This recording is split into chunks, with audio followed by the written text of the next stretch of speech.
Champ Talk, and the Olympics just happened.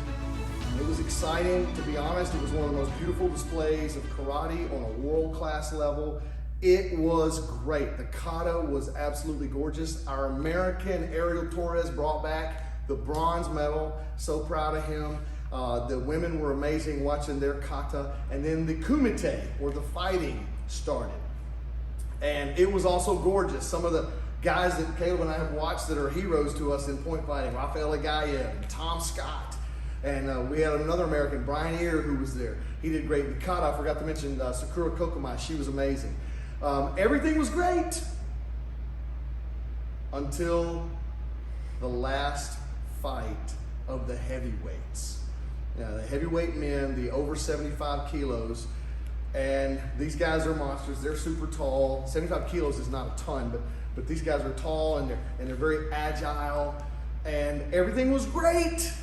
You got a guy from Saudi Arabia, and he's fighting an Iranian, and this is for the gold medal match. This has gone viral. By now, if you're watching this, it's because you've seen this and you already know. So I want to break it down and explain it.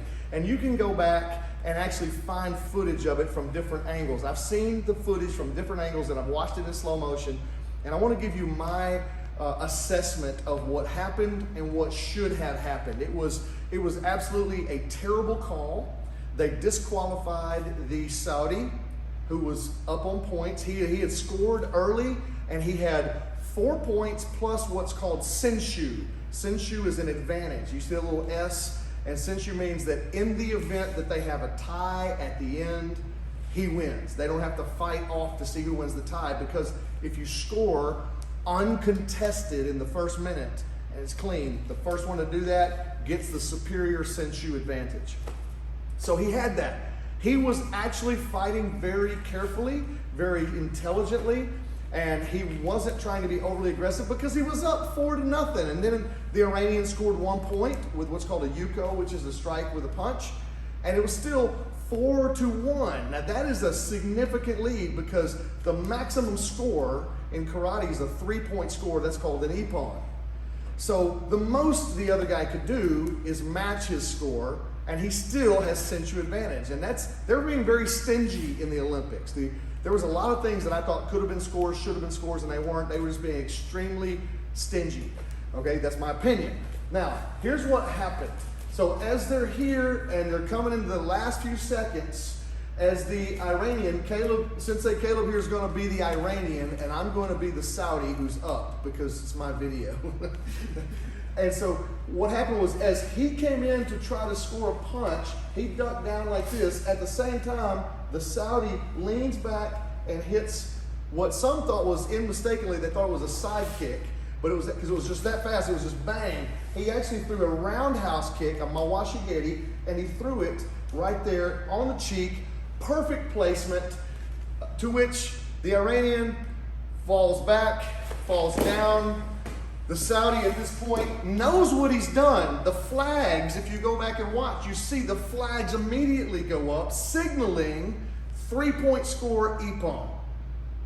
The Saudi says, yes! And he runs around and he's excited because he knows. And then he realizes that the Iranian has still not gotten up. At which point the referee comes over to check him. He's just looking blankly up into the air. He calls the medical personnel. They come over to check him out.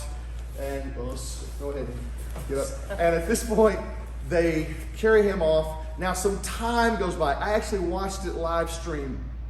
So there was a lot of time. If you watch the NBC version, it was a cut stream. They cut it, and they bring it back, and you think it happens real fast. It was actually like 5 or 6 minutes, a long time. And then when they decided to bring it back in, what was the rightful score, which was an ippon for the Saudi, which would have given him a score of 7-1 plus Senshu. The other guy couldn't continue. So just as it sits on face level, it should be a 7-1. Now you have the problem of the Iranian not being able to continue. Well, there's different ways that's been handled over different rule sets in the past.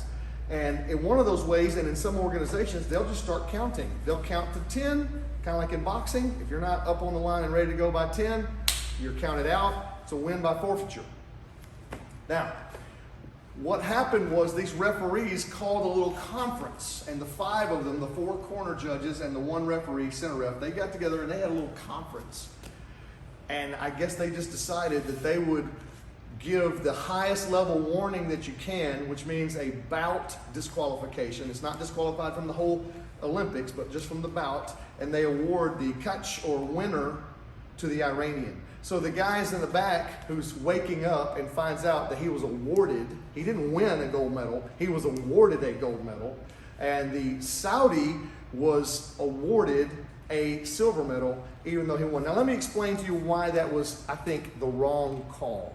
Yes, karate is about precision, it's about distance and timing and control, it's about, all of those things. However, there's a rule that's called Mubobi. Mubobi means that the karate organizations do not like if you come in, if I just came in and I started attacking and my head's out here, I am unprotected.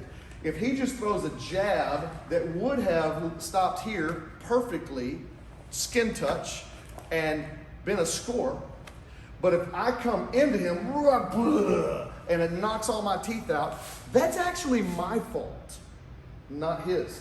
And in that case, and I've had this happen to me on both sides of it, Sensei Caleb would receive the point, and even though I'm the one standing there bleeding, I received the warning, which is the way that that's supposed to go.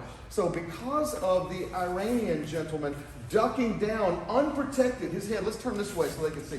His head is completely unprotected, and this was a kick that had he been standing where he was just a millisecond earlier here, would have been a perfect ippon.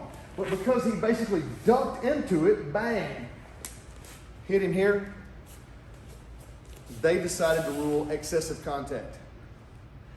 Anyway, I'm not alone. You feel free to disagree with me. You can put it in the comments. I know some people don't like karate as a sport. They say it's just like tag. Listen, every sport combat has rules. If you want to get back to the original, what they came up with in Okinawa and in China and in the Persian Empire, and if you go back far enough, it didn't have any rules. Okay, so when you add rules, you make it a sport. And yes, karate is like combat tag in a way, but it's combat tag that allows you to make some contact, and there are rules, and according to the rules, it should have been an ippon and a Mubobi. Saudi gets the gold. These are my perceptions.